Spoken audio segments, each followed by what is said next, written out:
Alors, en ce qui concerne comment se font ces émissions, la réalité, c'est qu'il n'y a aucune contrainte de la part de la production. Nous allons au marché le matin où nous devons faire cette émission, nous sommes accompagnés, nous achetons nos produits et nous sommes remis dans notre maison en face de nos fourneaux à partir de 1h30, 2h. Et nous avons jusqu'à 6h le soir ou 6h30 pour préparer donc une entrée, un plat, un dessert que l'on fait sous l'œil de la caméra. Et ensuite, on doit mettre en scène notre table. Voilà, et seulement après, donc, on reçoit les invités qui arrivent. Alors, quand vous avez la chance d'être le dernier, tout le monde arrive en même temps, ce qui est un peu amusant, parce que avant on arrive un par un, il y a une scénarisation de l'entrée. Mais comme je suis passé en dernier, ça m'a permis effectivement d'avoir une appréhension, une compréhension des autres avant qu'ils arrivent. Vas-y, Emmanuel. Oui, je voulais rajouter une petite chose sur la mise en scène. Bon, en fait, comme le dit Claude, peut-être qu'il y a une scénarisation qui se fait au cours de la semaine en fonction des personnes et si on peut créer un petit scénario pour rendre plus vivant la semaine, c'est ce que tente de faire M6. Mais ce que vous avez vu là, c'était vraiment de la totale impro. J'avais appelé ma tarte sanguinolente au grumeau de lait parce que je pensais que j'allais la rater.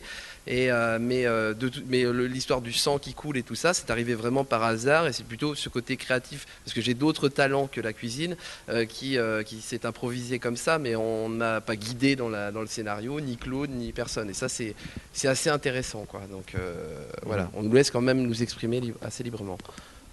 Mais, alors, Pierre. Le côté sanguignolant dont vous le dites, je crois que c'est ça qui a amusé le public, de toute façon. Hein. Et moi, ce que j'aime beaucoup à ce genre d'émission, c'était la bonhomie, la façon dont c'était fait. Et comme vous l'avez dit, faire des choses simples et de bon goût. Je pense que dans les dernières émissions, on va peut-être en exagérant. Et on veut faire un petit peu trop de choses, alors que prendre un bon produit, l'aménager d'une façon extrêmement simple, mais c'est formidable. Et puis dans un bon état d'esprit. Vous, Pierre, à la limite, c'est un concept qui vous séduit plus, d'être à la maison, plutôt que cette dramaturgie, on disait, du face-à-face avec le jury, de l'ex-communication, t'as pas été bon, tu sors, on assiste à la sortie, on assiste quand même à des gestes un peu d'humiliation d'une certaine manière.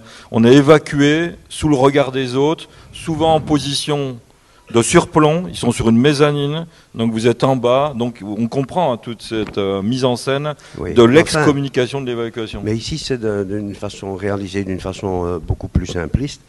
L'intérêt est moins important. Je trouve que aussi bien l'une émission que l'autre, il faut du courage pour s'inscrire. Mais au niveau des Top Chef et Master Chef, je crois qu'il y a une chose qui est intéressante, c'est d'abord le Grand Prix du vainqueur et la publicité qui tourne autour grâce à la TV. Juste un petit mot sur la remarque de notre ami. Quand on l'avait imaginé, on l'avait mis en exergue par rapport à ce qu'il était dur, qu'il était un petit peu adjudant-chef, qu'il était un petit peu trop, chef, etc., un peu caporalisant. Moi qui ai fait 4 émissions et moi qui suis instructeur pour des sessions très courtes de 12 semaines, donc qui ai mis au point des semaines très denses avec des volontaires. Ce sont que des volontaires. Il y a eu plusieurs émissions. Et moi, je suis comme Saint-Benoît, je tense l'indolent et je rasséréne l'impudent. Donc je passe mon temps à tenser et à encourager. Il y a toujours un temps pour tenser et un temps pour encourager, et c'est systématique en permanence.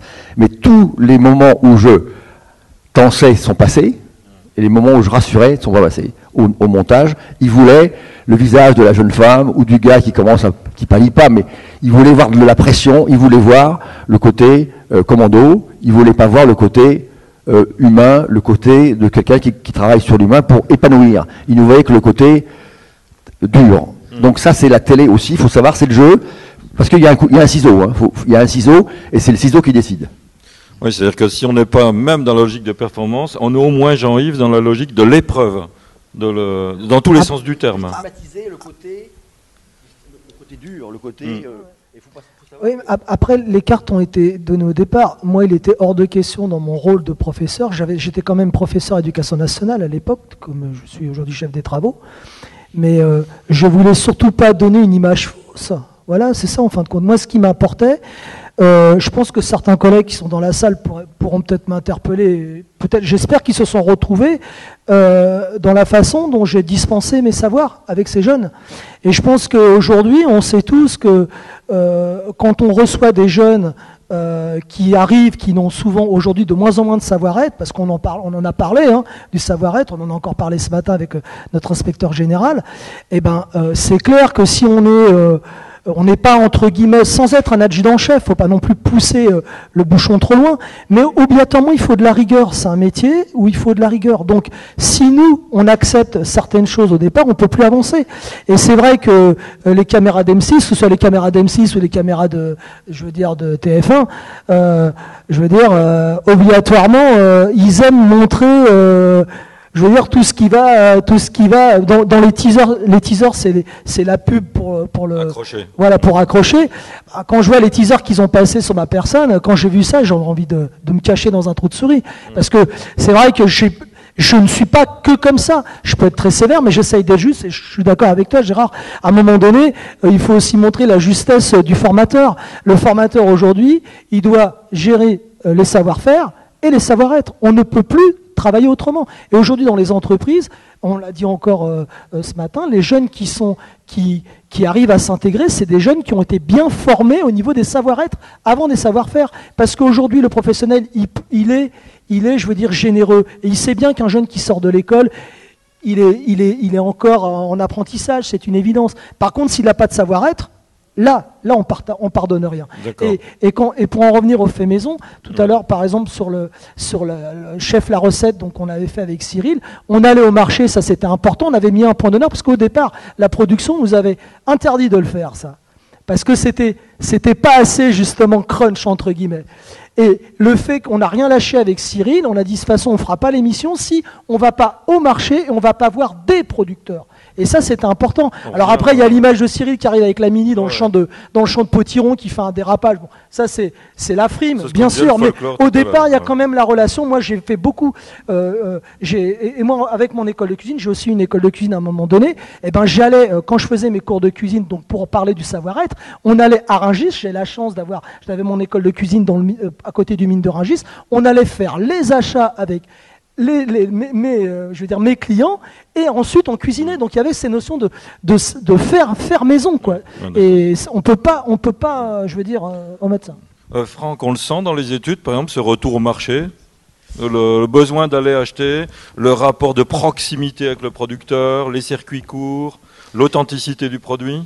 Oui, alors en effet, on a dans l'état d'esprit des consommateurs aujourd'hui un désir de proximité avec la production, alors proximité géographique ou proximité philosophique, j'ai envie de dire. Donc savoir que le producteur, il aime son métier, il aime faire plaisir à ses clients, ça c'est des dimensions importantes. Donc on le retrouve dans le fait maison, dans les produits locaux, on le retrouve dans les produits bio, on le retrouve dans les produits de terroir, tout ça c'est des dimensions importantes.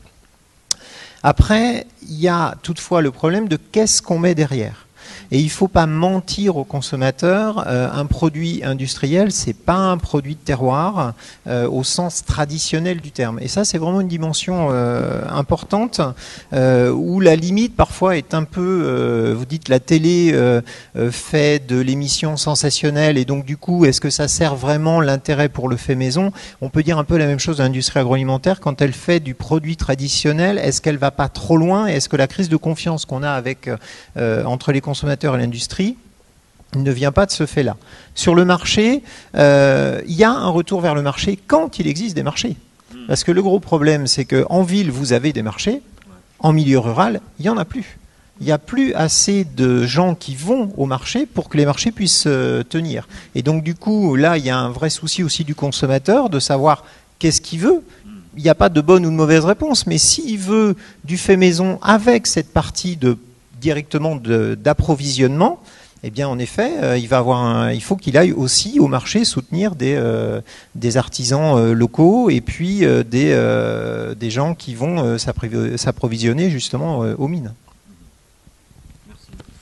Pierre doit bientôt nous quitter, donc je ne sais pas s'il veut faire une dernière observation par rapport à son regard de professionnel. sur ce jeu télévisé, sur ces émissions, et notamment l'image que l'on donne du fait maison. Non, mais et puis ensuite, comme il doit quitter, si vous voulez poser des questions à Pierre, on le fera tout de suite. Et on reviendra ensuite, on reprendra le fil de la table ronde. Moi, j'ai beaucoup aimé votre idée du marché. C'est un fait évident que c'est extrêmement sympathique. J'en ai connu beaucoup. Maintenant, il faut dire que ces marchés sont combattus aussi par les grandes surfaces. Mais dans les grandes surfaces, il y a quelquefois moyen de se faire son marché aussi. Mais pour en revenir peut-être à la cuisine simple, la cuisine légère, la grande cuisine, j'ai eu la chance d'être invité chez Jean Bardet hier soir. Je ne dois pas vous le présenter, tout le monde le connaît. Mais j'ai mangé en entrée des petites escalopes de coquille Saint-Jacques, toutes simples, avec une petite sauce, avec une pointe de gingembre, un pointe de citron vert, un genre de petit beurre blanc. C'était le rêve. Voilà. Donc vous dites revenir à la simplicité, qui est en même temps l'exercice du talent, revenir à plus proche peut-être de la réalité. Peut-être que la télévision, par rapport aussi au fait maison, nous éloigne un peu de la réalité. Elle surcharge un peu le signal, les artifices. Oui, je ne vais pas dire qu'on démolit la qualité, mais on doit revenir au goût du produit et ne pas le déranger avec des choses qui ne sont pas vraiment nécessaires. Merci Pierre. Je ne sais pas si le public a une question pour Pierre Vinante, juste avant qu'il ne nous quitte. Voilà, je vous en prie, on va attendre le micro, s'il vous plaît. Voilà. Il ne marche pas. Attendez. Mettez-le en main. Voilà, là il marche. Oui, excusez-moi, je suis présidente de l'association Touraine-Luxembourg et je représente ici le Grand-Duché de Luxembourg. Donc c'est pour ça que je suis avec mes amis belges pour un peu parler de l'intérêt en effet des grandes surfaces au Luxembourg et en Belgique où on a mis en place des labels pour tous les producteurs, qu'ils soient les petits ou les grands. Et en effet, on a un Quick à Luxembourg. C'est quoi le nom de votre label, par curiosité ? C'est le label qui est délivré par le grand-duc Henri de Luxembourg. C'est un label qui est délivré à tous les restaurateurs, à tous les producteurs, qu'ils soient petits ou grands. Ce qui permet que quand on va au Luxembourg manger, quand on va au Quick, on a la certitude que les produits sont luxembourgeois. Ce qui fait qu'il n'y a pas besoin de poser des Donc le label, que l'on comprenne bien, c'est quoi? Produit du Luxembourg? Oui, voilà. Exact. Tous les produits sont certifiés luxembourgeois, ils sont tous contrôlés. Et il y a une marque nationale qui est indiquée dans tous les produits et ils sont tous étiquetés. Alors pour rester en lien avec notre atelier qui est dédié à la télévision, est-ce que stratégiquement, est-ce que vous essayez de faire passer ça à la télévision, par exemple, dans les émissions? Vous savez que RTL a commencé à la Villa Louvigny et que c'est comme ça que toutes les ménagères françaises, 43. Comme ma maman, bah oui, non mais c'est vrai, ça date d'avant 43 RTL. Ça a été créé à Luxembourg, à la Villa Louvigny. Donc on avait au départ les premières émissions radio, qui permettaient aux ménagères d'avoir de bonnes instructions, des bonnes recettes de cuisine. Et ma maman, en effet, écoutait RTL pendant qu'elle faisait sa très bonne cuisine. Et heureusement qu'elle m'a transmis tout ça, parce que le fait maison, c'est comme ça que moi j'ai appris à le faire. Et au Luxembourg, depuis 1890, c'est grâce aux immigrés polonais, espagnols, portugais et italiens qu'on a permis d'introduire dans tous les restaurants le fait maison. C'est ce qui a fait la renommée de la gastronomie luxembourgeoise, mais aussi belge. Voilà, alors, c'était pour... Moi, je voudrais peut-être rajouter une chose par rapport à ces petits marchés, et je crois que c'est là où on devrait mettre l'accent. C'est que dans les petits marchés, on peut rencontrer les petits amateurs, les vrais artisans, qui n'ont pas la possibilité de pouvoir se payer les grandes surfaces. Parce qu'aller dans une grande surface, ils sont très drastiques au niveau des prix et des demandes, tandis que les marchés sont vraiment les petits artisans.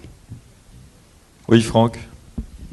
Je trouve assez illustratif ce que dit Madame sur le point du fait qu'en Luxembourg et en Belgique, compte tenu de l'apport de culture nouvelle par le fait qu'il y a eu plein de gens qui sont venus d'ailleurs, la cuisine s'est transformée.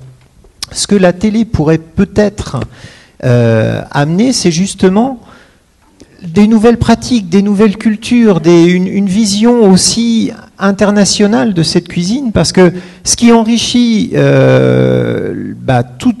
toute dimension culturelle, c'est l'apport de nouvelles choses. Et là, il y a sans doute une dimension qui, pour l'instant, n'a pas été trop utilisée, me semble-t-il, dans les émissions télé, et qui pourrait être intéressante d'amener justement une découverte de cuisine de nouveaux pays, de différents pays. Ça, c'est vraiment une dimension qu'on voit aujourd'hui, attendue par les Français qui ont envie de découvrir de nouvelles choses.